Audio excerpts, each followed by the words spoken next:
Be ready. 15 seconds.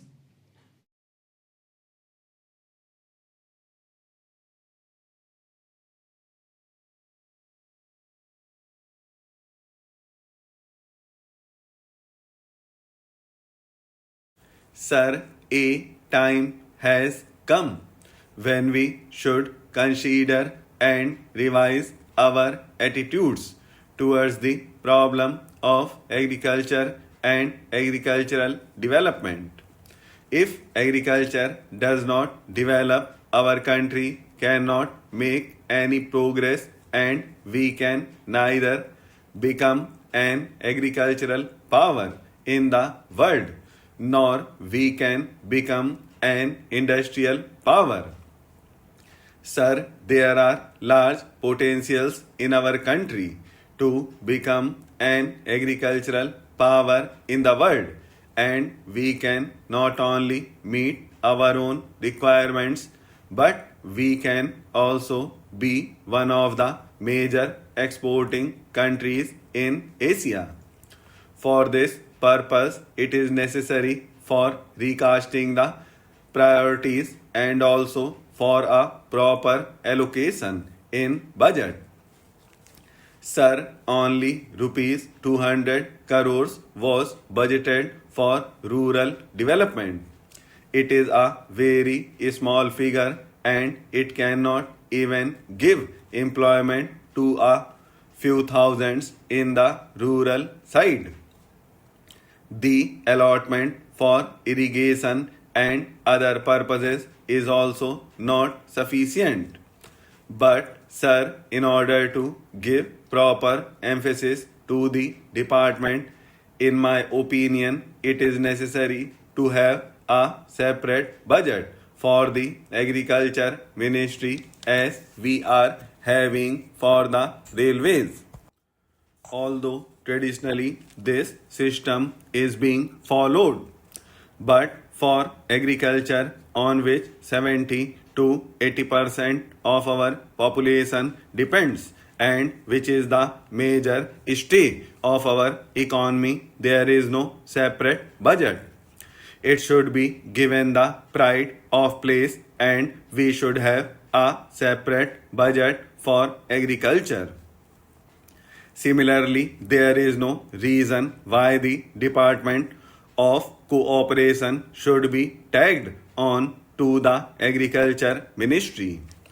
The report itself says that it is a very important aspect of our making progress in every department of life, be it industry, cooperative, marketing, or any other sphere. The report says that the cooperative movement in the country has been considerably expanded during the last about 55 years, that the activities of the cooperatives now cover different sections of the economy, more especially agricultural credit, marketing, processing, storage, and distribution of agricultural inputs, and also consumer goods in rural areas. It goes on to say that the value of operation of all types of cooperatives is estimated to exceed rupees 60 crores, involving over million members. But, sir, the report says that the managing committee of large number of cooperative societies in the states were superseded by the government. Sir, it is necessary to have a separate ministry for cooperation if we really want that this cooperative movement is to become successful. I therefore suggest through you, sir, that the government should seriously consider having a separate ministry for cooperation. Sir, cooperative movement is spreading all over. Incidentally, I would like to say that even the workers cooperatives in the newspaper industry are given a raw deal. In my place, there is a workers' cooperative running a newspaper, but even they are not getting all the facilities. Therefore, if we really want to reach the commanding heights of production, which is our objective, it is necessary that the workers' cooperatives are promoted, and for that purpose, my suggestion is that there should be a separate Ministry of Cooperation. Then, sir, this report contains a catalogue of events. The report says that in 1995, the major cause of severe setback to agricultural production was unprecedented drought in 1995-96. And when it comes to how we have made progress in 1996-97, it says because the weather was comparatively fair and there was no drought to that extent. What is the achievement we have made? Therefore, the whole report is very disappointing. It does not disclose what all the radical changes have taken place or what steps have been taken to improve agriculture with expedition. And from point of view, if you really examine this report, you will find that the government has not taken major steps about land reforms, about rural employment or the integrated rural development program. For that purpose, a separate department was constituted for rural reconstruction, and the ministry in this report admits that benefits of investment on agriculture have not reached poorer sections of rural population.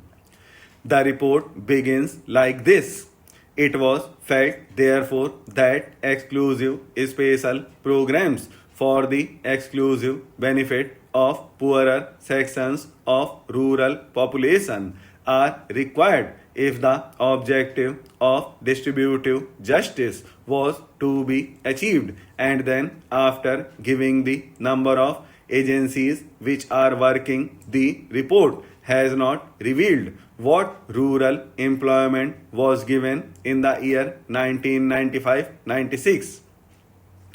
I would like to know from the minister, in view of investment and so many programs of integrated rural development going on, what was the increase in rural employment in the year 1995-96.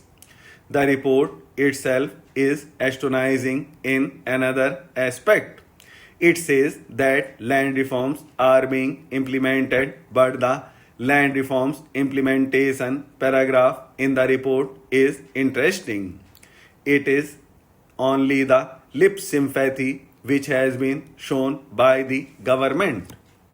No confidence motions have become such a routine that we are not, at any rate, as such, not bothered by their frequency, except that by repeated and unsuccessful use their utility will be blunted.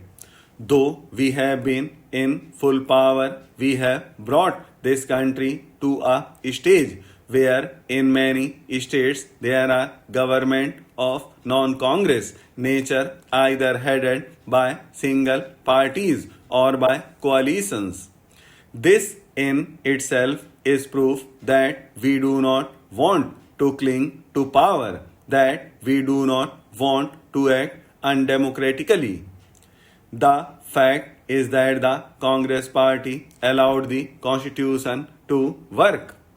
I am saying allowed because in other countries which have a constitution, there are parties which have adopted other methods and have not functioned like this. This has happened in many countries of the world, and it is an aspect that we cannot ignore.